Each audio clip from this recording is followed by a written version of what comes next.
What's up my friends, welcome back to the channel. Today we're gonna talk about the El Presidente. For many, this is a misunderstood classic, which has led to divided opinions and also to a lot of different interpretations, always with the goal of improving something that was seen as an imperfect recipe. But the secret for success was right in front of us, yet no one noticed it until the early 2000s. So today I'm gonna share with you my two favorite ways to make the cocktail. The first one being fairly classic, while the second one, my favorite, is a little bit different. But I think it is important to share them both and you will understand why, of course, if you stick around. So my friends, without further ado, let's go make some El Presidente.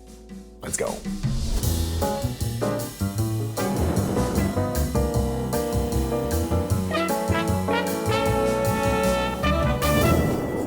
Alright, so the history of the El Presidente is a little bit of a bumpy road. Up until recently, there were several different versions of the origin of the cocktail, but we now know with reasonable certainty, let's put it that way, that the cocktail was created in the early 1910s for Cuban president at the time, Mario Garcia Menocal, who apparently was kind of a big drinker and wanted a cocktail named after him. The cocktail became very popular very quickly, especially during Prohibition in America, when American tourists were going to Cuba to enjoy a legal drink. What happened after that, the reasons for the cocktail's evolution, the different recipes found in different books from the 1920s to the 1930s, remains a little bit of a mystery. There's a rumor that in 1925 in Cuba, the new president, Gerardo Machado, came to power and also wanted a cocktail named after him. Supposedly, Eddie Wolke, an American bartender based in Cuba, altered the recipe slightly and claimed it was the new El Presidente for Gerardo Machado. Some even say, because of that rumor, that the true creator of the El Presidente is Wolke, which we now know isn't true because the first print of an El Presidente predates Machado's presidency. Despite the different stories and recipes throughout history,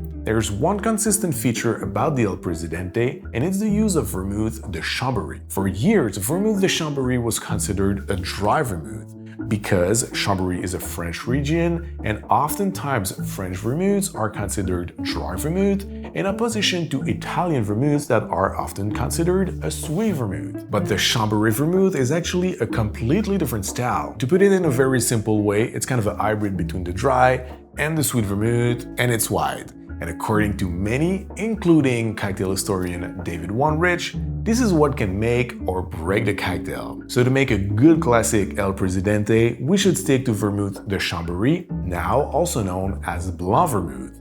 However, when it comes to the rum choice, the ratios, with or without grenadine, Curaçao, or bitters, there's room for interpretation. And after several tests and experiments, here's how I believe the classic build of an El Presidente is best. We're gonna use a blend of white Cuban rum, white agricole rum, Blanc vermouth, orange Curaçao, homemade grenadine, and Angostura bitters. I'm using a Havana Club tree, but for you, my friend in the US who's having a hard time getting some Cuban rums, I highly recommend giving it a try with Veritas. It's gonna be chef's kiss. So now, to make the cocktail, in a mixing glass, we're gonna start with 1.5 ounces or 45 mils of our white rum. Again, 1.5 ounces or 45 mils of Blanc vermouth, 1 teaspoon of white agricole rum, 1 teaspoon again of orange Curaçao, half a teaspoon of grenadine, and a small dash of Angostura bitters. Next, we fill a mixing glass with ice, stir it for 20 to 30 seconds, strain it in a coupe, express an orange zest across the top, garnish the drink with the zest, and there you have it, the El Presidente.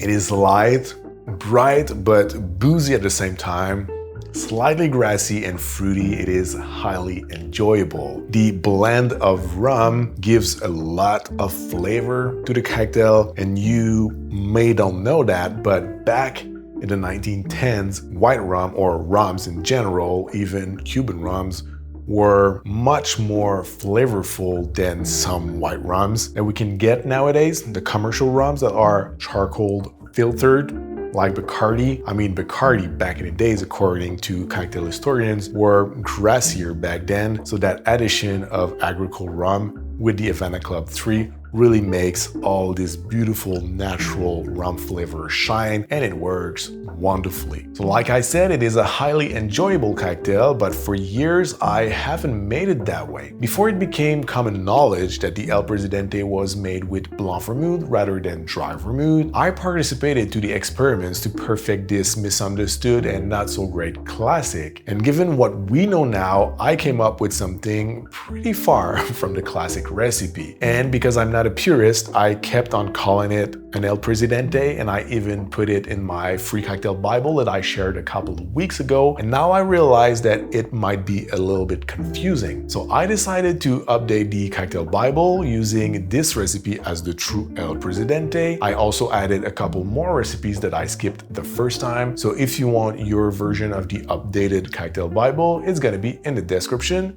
and pinned comment below. I've also kept my own version of the El Presidente in the cocktail Bible because I think it's a fantastic drink.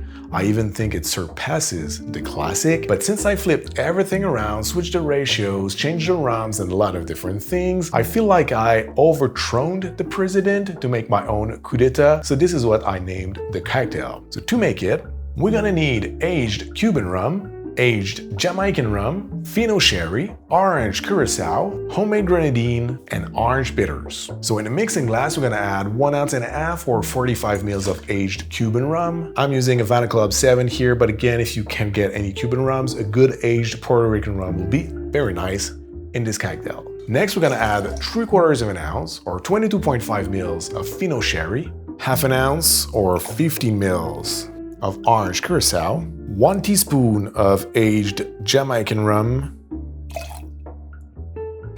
1 teaspoon of grenadine, and 1 dash of orange bitters. Next, we fill the mixing glass with ice, stir it for about 20 to 30 seconds.